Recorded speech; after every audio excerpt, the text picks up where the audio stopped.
Dear brothers and sisters, comrades and friends, this year we mark 75 years since the Universal Declaration of Human Rights. We mark this day not in celebration, but in deep reflection on the state of human rights and the state of human dignity in Sri Lanka and across the globe. We are marking this Human Rights Day during a time of deep economic crisis in Sri Lanka, where starvation, unemployment, and state brutality thrust on a people simmering under unbearable conditions of living has become the norm.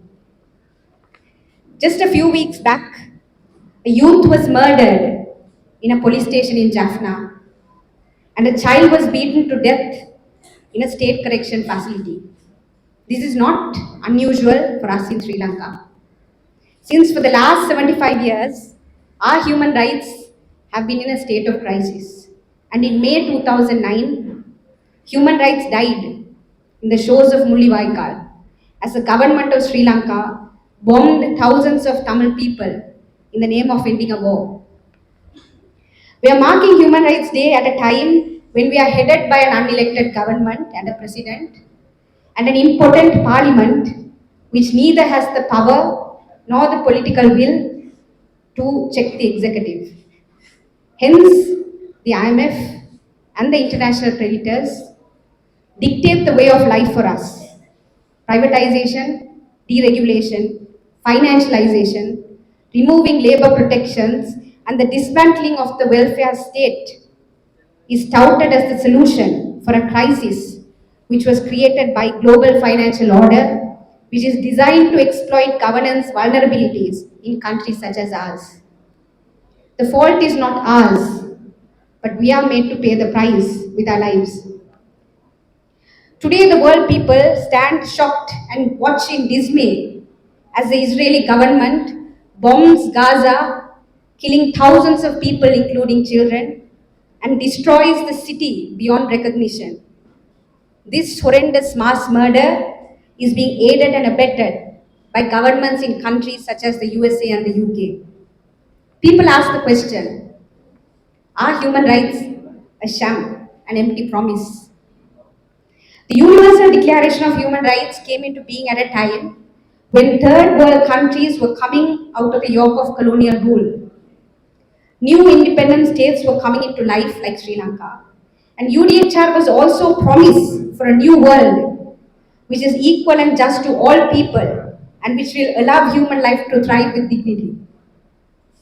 Despite 75 years of this promise being broken many times over, we the people of Sri Lanka draw from the UDHR and remember that the UDHR recognizes the duty to rebel against tyrannical rules such as the one which we are here under today. Therefore, on this Human Rights Day, we continue the struggle to fight for our lives, fight for a democratic economy, a just state structure, the right to live in a healthy environment, and for a people-centric global governance structures. அனைவருக்கும் வணக்கம். இந்த வருடம் மனித உரிமைகள் நாள் 75வது வருடமாக காணப்படுகிறது. 75வது வருடமாக இந்த மனித உரிமைகள் நாளை நாங்கள் இன்று நினைவு கூறுகின்றோம். எமது நாடானது சுதந்திரம் அடைந்தும் 75 வருடங்கள் ஆகிவிட்டன. இருந்த போதிலும் இன்று நாங்கள் இந்த நாளை கொண்டாட்டகரமான நாளாக நாங்கள் பார்க்கவில்லை. எமது நாட்டிலே காணப்படுகின்ற இந்த உலகத்திலே காணப்படுகின்ற மனித உரிமைகளின் நிலைப்பாடை பற்றி நாங்கள் சிந்திக்கும் நாளாகவே இதனை நாங்கள் கருதுகின்றோம். இலங்கை பொறுத்த மட்டிலே உணவில்லாமல் பல்லாயிரக்கணக்கான மக்கள் என்று காணப்படுகின்றார்கள். வேலையற்ற நிலைமை காணப்படுகிறது. மக்கள் பொருளாதார ஒடுக்குமுறைக்கு எதிராக எழும் பொழுது அரசின் அடக்குமுறையை முகம் கொடுக்க வேண்டிய ஒரு நிலையில் தான் இன்று இலங்கை காணப்படுகிறது.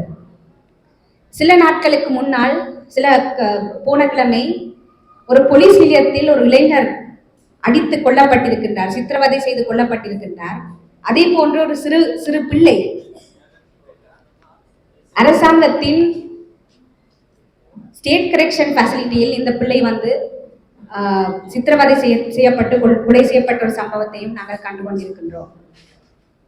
மனித உரிமைகளை பொறுத்த மட்டிலே 75 வருடங்களாக எமது நாடானது தொடர்ந்து ஒரு நெருக்கடியிலே இருந்து வந்தது. அதே போன்று மே மாதம் 2009 வருடம் மனித உரிமைகள் பிரகடனமானது எமது நாட்டிலே முள்ளிவாய்க்கால் படுகொலையுடன் மனித உரிமைகள் பிரகடனமும் எரிக்கப்பட்டது. இந்த வருடமானது மனித உரிமைகள் தினத்தை நாங்கள் நினைவு கூறும் பொழுது எமது நாடானது ஒரு தேர்ந்தெடுக்கப்படாத அரசாங்கத்தினாலும் ஜனாதிபதியினாலும் அவர்களை பொறுப்பு கூற செய்ய முடியாத ஒரு பாராளுமன்றத்தினாலும் நாங்கள் ஆட்சி செய்யப்பட்டு வருகின்றோம். இவ்வாறான ஒரு தேர்ந்தெடுக்கப்படாத ஒரு அரசு காணப்படுகின்றபடியினால் எமது நாடானது இன்று IMF-னாலும் சர்வதேச கடன் தரணினாலும் நாங்கள் அவர்களது ஆட்சிக்கே நாங்கள் இன்று உட்பட்டு காணப்படுகின்றோம். எமது நாட்டை பொறுத்த மட்டிலே தனியார் மயப்படுத்துதல், மக்களுக்கு எந்தவித பொறுப்பும் கூறாத தனியார் மயப்படுத்துதல் நடந்து கொண்டிருக்கிறது. ஃபைனான்சியலைசேஷன், அதாவது நிதிமயமாக்குதல் நடந்து எமது பொருளாதாரம் நிதிமயமாக்கப்படுகின்றது. எமது நாட்டிலே காணப்பட்ட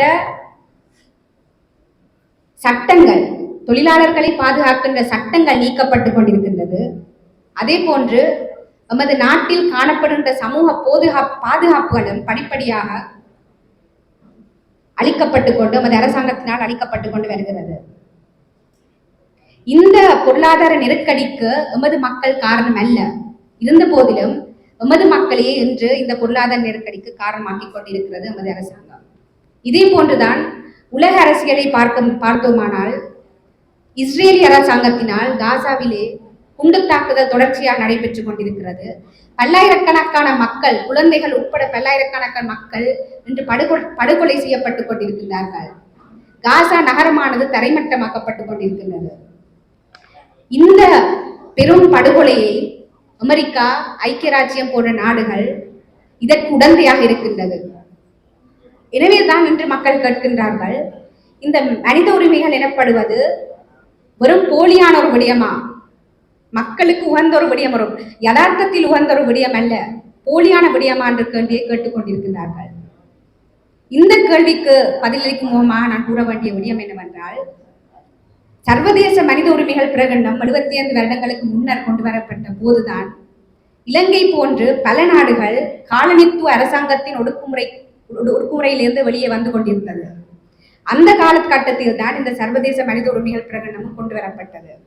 எனவே இந்த பிரகடனமானது ஒடுக்குமுறைக்கு உள்ளாக்குகின்ற அரசாங்கங்களுக்கு எதிரான அல்லது மக்களை ஒடுக்குகின்ற அரசாங்கங்களுக்கு எதிரான ஒரு பிரகடனம் என்றே நான் இதை பார்க்கின்றேன்.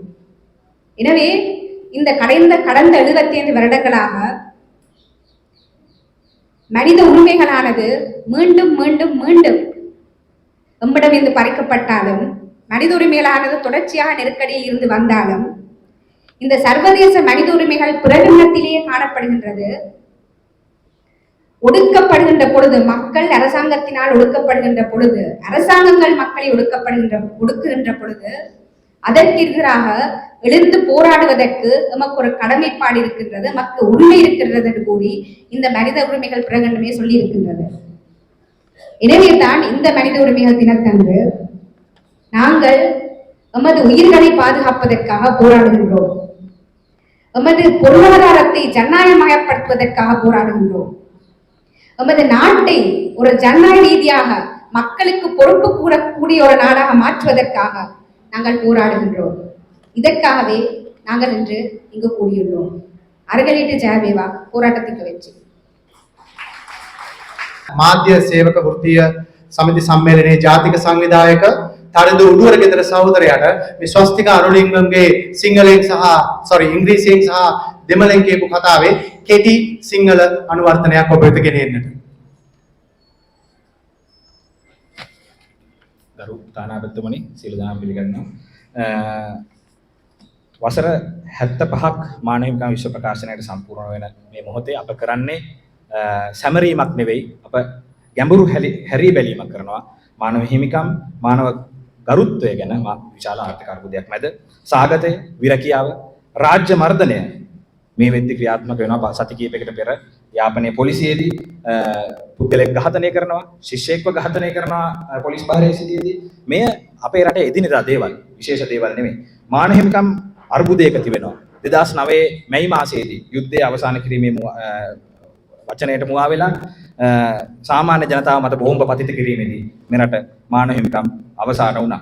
ඒ වගේම බලයට පත්ව සිටින බලගතු දේශපාලන ආර්ථික බලවතුන්ගේ ඌමනාවට, තනි ඌමනාවට, ඒකාධිකාර ඌමනාවට, IMF සහ ජාත්‍යන්තර ණය හිමියන්ගේ ඌමනාවට මේ ඔවුන් නැති කරපු නිර්මාණය කරන ලද ආර්ථික අර්බුදයකට විසඳුමක් විදිහට ලෝක මූල්‍ය පාලන බලය විසින් ගේන විෂම ආර්ථික ප්‍රතිසංස්කරණ වලට අපේ රට මුහුණ දෙමින් සිටිනවා. ඒ අතරේ ලෝකය මානව හිමිකම් අර්බුදයක ගිලෙන්නේ.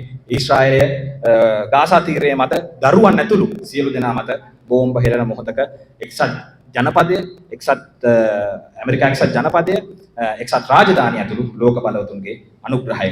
මානව හිමිකම් බොරුවක්ද මේ සියල්ල මැද මිනිස්සු ප්‍රශ්න කරනවා. විශ්ව මානව හිමිකම් ප්‍රකාශනය අවසර 75කට පෙර බිහි වෙද්දී ශ්‍රී ලංකාව වැනි